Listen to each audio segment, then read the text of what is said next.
നമ്മളുടെ സംസ്ഥാനത്ത് 30 ലക്ഷത്തോളം ആളുകളെ ചേർത്ത പ്രതിമാസം അവർക്ക് അതായത് സ്ത്രീകൾക്ക് വേണ്ടി 1000 രൂപ നൽകുമെന്ന് സർക്കാർ പറഞ്ഞിരുന്ന സ്ത്രീ സുരക്ഷാ പെൻഷൻ പദ്ധതി അല്ലെങ്കിൽ വീട്ടമ്മ പെൻഷൻ പദ്ധതി.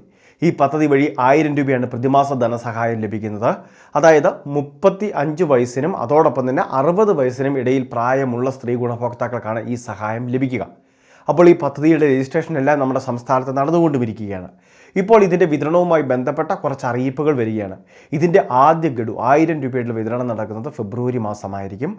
അർഹതയുള്ള അപ്രൂവൽ ലഭിക്കുന്ന ഗുണഭോക്താക്കൾക്കായിരിക്കും ആനുകൂല്യം ആദ്യഘട്ടത്തിൽ വിതരണം ആരംഭിക്കുക. ഇനി ഇത് മാത്രമല്ല, പുതുതായിട്ട് അപേക്ഷകൾ വയ്ക്കുന്നവരുണ്ട്. അങ്ങനെ അപേക്ഷകൾ വയ്ക്കുന്നവരുടെ അപേക്ഷകൾ അപ്രൂവ് ആകുന്ന മുറയ്ക്ക് പിന്നീട് സഹായം ലഭിക്കുന്നതുമായിരിക്കും. ഇനി അത് മാത്രമല്ല, നവംബർ മാസമാണ് സർക്കാർ ഈ പദ്ധതി പ്രഖ്യാപിച്ചത്. അതുകൊണ്ട് തന്നെ നവംബർ മാസം മുതലുള്ള മുൻകാല പ്രാബല്യത്തോടെ ഇത് തുക വിതരണം ചെയ്യുമോ എന്നൊക്കെ ഒരുപാട് ആളുകൾ ചോദിച്ചിരുന്നു. ആ രീതിയിലായിരുന്നു നമുക്കും ഒരു മറുപടി ലഭിച്ചിരുന്നത്. എന്നാൽ സർക്കാർ ഇതിൽ കൂടി കൃത്യമായിട്ട് ഒരു വ്യക്തത വരുത്തിയിരിക്കുകയാണ്. നിലവിൽ ഈ പദ്ധതിയുടെ വിതരണ ഉദ്ഘാടനം നടക്കുന്ന മാസമുണ്ട്. ആ മാസത്തെ ധനസഹായമായിട്ടായിരിക്കും ആദ്യ ഗഡു അക്കൗണ്ടിൽ ലഭിക്കുക. അതായത് പ്രതിമാസം ലഭിക്കേണ്ടതായിട്ടുള്ള വിഹിതം 1000 രൂപ മാത്രമായിരിക്കും അക്കൗണ്ടിലേക്ക് കയറുക. പിന്നീട് ഓരോ മാസങ്ങളിലും പെൻഷനായിട്ട് 1000 രൂപ വീതം ലഭിച്ചുകൊണ്ടിരിക്കും. ഇനി ഇത് മാത്രമല്ല, ഉദ്ഘാടനം ലഭിക്കുന്ന ആ ഒരു മാസം തന്നെ, അതായത് ഫെബ്രുവരി മാസം തന്നെ എല്ലാ ആളുകൾക്കും അപ്രൂവൽ ലഭിക്കണമെന്നില്ല. അതുകൊണ്ട് തന്നെ അപ്രൂവൽ വരുന്ന മാസങ്ങളിലെല്ലാം ലഭിക്കുന്നവർക്ക് ആ മാസം മുതലുള്ള സഹായത്തിനായിരിക്കും അർഹതയുള്ളത്. ഇത് നമ്മളുടെ സംസ്ഥാനത്തെ സാമൂഹിക സുരക്ഷാ പെൻഷൻ പദ്ധതി പോലെയാണ്. അതായത് പെൻഷൻ അപ്രൂവൊക്കെ ആയി കഴിയുമ്പോൾ അടുത്ത മാസം മുതൽ പെൻഷന് യോഗ്യത നേടുന്നത് പോലെ ഈ രീതിയിൽ അപ്രൂവൽ ലഭിക്കുന്നവർക്ക് അതിനടുത്ത മാസം മുതലായിരിക്കും ധനസഹായം ലഭിച്ച് തുടങ്ങുക. ഇനി ഇത് മാത്രമല്ല, 60 വയസ്സ് എത്തിക്കഴിയുമ്പോഴേക്കും പെൻഷൻ പദ്ധതിയിൽ നിന്ന് അവർ പുറത്തേക്ക് മാറുകയാണ്. ഈ പദ്ധതിയുടെ ആനുകൂല്യം നിലയ്ക്കും.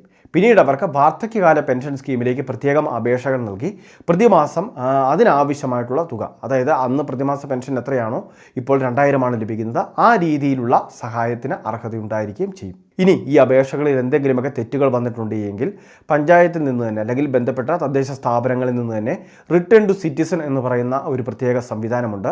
ഗുണഭോക്താവിൻ്റെ പക്കലേക്ക് തന്നെ ഈ ആപ്ലിക്കേഷൻ തിരികെ ലഭിക്കും. അപ്പോൾ അത് എഡിറ്റ് ചെയ്ത് വേണ്ട തിരുത്തലുകൾ വരുത്തി റീസബ്മിറ്റ് ചെയ്യാനുള്ള അവസരവും നൽകുന്നതാണ്. ഇനി റിജക്ഷനാണ് വരുന്നത് എങ്കിൽ എന്തെങ്കിലുമൊക്കെ നമ്മൾ കൃത്രിമത്വം കാണിക്കുകയോ അല്ലെങ്കിൽ നമുക്ക് യോഗ്യത ഇല്ലാതിരിക്കുകയോ ചെയ്യുന്ന ഒരു പക്ഷമാണ് ഇതിലുള്ള റിജക്റ്റ് ആവുന്നത്. അങ്ങനെ വന്നു കഴിഞ്ഞാൽ നമുക്ക് തുടർന്ന് ആനുകൂല്യം വാങ്ങാൻ അർഹതയില്ല. ഇനി കാർഡ് ഉടമ തന്നെ അപേക്ഷ വെക്കണമെന്നില്ല. കാർഡിലെ അംഗത്വം, അതായത് കൃത്യമായിട്ട് അംഗങ്ങളായിട്ടുള്ള സ്ത്രീ ഗുണഭോക്താക്കൾക്ക്, നിശ്ചിത പ്രായപരിധിയിലുള്ളവർക്ക്, മുൻഗണനാ റേഷൻ കാർഡാണ് അവരുടെ കൈവശമുള്ളത് എങ്കിൽ അവർക്ക് അപേക്ഷകൾ സമർപ്പിക്കാം.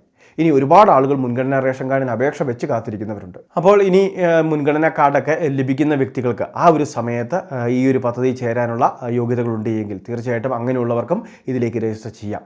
അപ്പോൾ ഈ കാര്യങ്ങൾ തീർച്ചയായിട്ടും എല്ലാവരും ഒന്ന് ശ്രദ്ധിക്കുക. ഫെബ്രുവരി മാസം മുതലായിരിക്കും ഈ തുകയുടെ വിതരണം നടക്കുക. വളരെ പ്രധാനപ്പെട്ട ഒരു ഇൻഫർമേഷൻ. ഇതുപോലെ വിവിധ അറിയിപ്പുകൾ തുടർന്ന് നിങ്ങൾക്ക് ലഭിക്കാൻ ചാനൽ മറക്കാതെ സബ്സ്ക്രൈബ് ചെയ്യുക, ഫോളോ ചെയ്യുക.